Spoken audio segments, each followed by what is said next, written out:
अस्सलाम वालेकुम। कैसे हैं आप सब? अल्लाह करे कि आप सब खैर खैरियत से हों। आज हम बात करने वाले हैं बेबी बाजी की बहुओं की एपिसोड 70 की। बट थोड़ी सी मैं कल वाले एक दो सीन्स की बात करना चाहती हूँ कि कल जिस तरह वो रामीन उसको बुलाती है तो वो वासिफ तैयार होकर चला जाता है कि शायद कोई बिजनेस मीटिंग वगैरह है, तो उसमें चला जाता है और जाके उसको पता चलता है कि ये तो इस कहते हैं ये क्या बिजनेस मीटिंग थी, आज ना तुम्हारी बर्थडे ना मेरी बर्थडे, तो हम लोग मैं तो समझा था कि हमारी कोई बिजनेस मीटिंग हो रही कहती है नहीं, तुम्हें अभी तक समझ नहीं आ पाया, मैं तुमसे प्यार करती हूँ, मैं तुम्हें प्रपोज करना चाहती हूँ। तो वो उसको कहता है कि क्या मतलब तुम्हें वो शर्म नहीं आ रही, तुम एक शादीशुदा मर्द को, इससे पहले क्या हो चुका, कहते जो भी हो चुका है, बट तुम देखो मैं तुम्हारे बगैर नहीं रह सकती, तुम बेशक चाहो तो फरद को मत छोड़ो। कहते तुम होती कौन हो भैया, वहाँ पे ना आगे जो भी सीन हो, बट मुझे वहाँ पे वासिफ का अच्छा लगा। कहते तुम होती कौन हो मुझे ये बताने वाली कि मैं उसको छोड़ू ना छोड़ूंगी ये वो।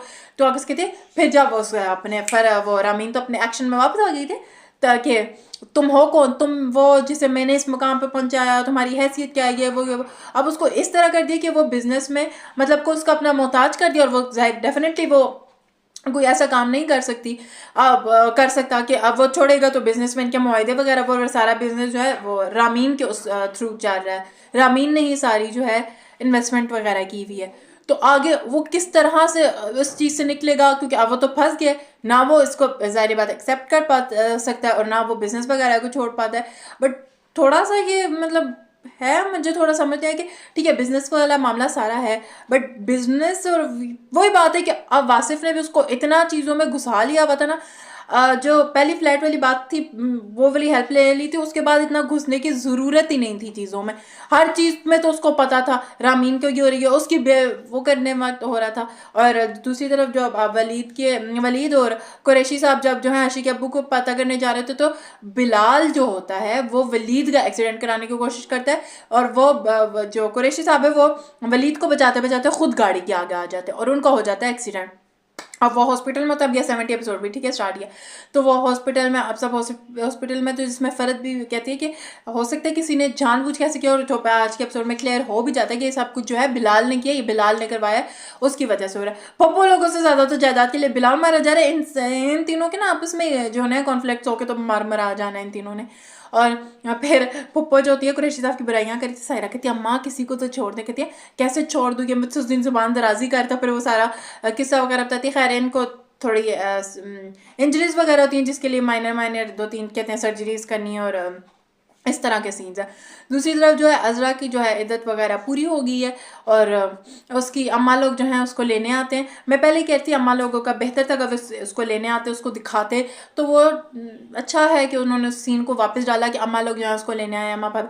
वैसे उन्होंने इसलिए भाभी जैसी बातें करती, तो मुझे लग नहीं रहा था कि भाभी लेने जा रहे हैं, भाभी से उसकी मुझे कोई अच्छी वाइब्स नहीं आती। हालांकि हो सकता है वैसा कुछ भी ना, बट जिस तरह भाभी बातें वगैरह करी थी ना, तो मुझे लगता नहीं है कि भाभी ने का कोई दिल था अजरा को साथ लेके जाने का। खैर अजरा कहती कि भाई मुझे अभी अस्मा लोगों के घर जाना है, मुझे काम है। तो मैं कहती बेटा तुम मेरी हमारे दिल शिकने करो। मैं कहती दिल शिकने की क्या बात है, मुझे जाना है, मैं आपकी तरफ भी जरूर आऊँगी। और दूसरी तरफ जो आशी है वो अपनी फ्रेंड से बात कर रही थी कि ये देखो ये जो बैग है ये बिल्कुल अब्बा जैसे। वो कहते देखो इस तरह की कॉपी ब्रांड्स बनाते हैं। वो कहते ठीक है तो मुझे ब्रांड दिखाओ, वरना मुझे तो ये पता है मेरे अब्बा कहती तुम अपनी अम्मा से बात करो, कहती ताकि वो मेरे घर निकल।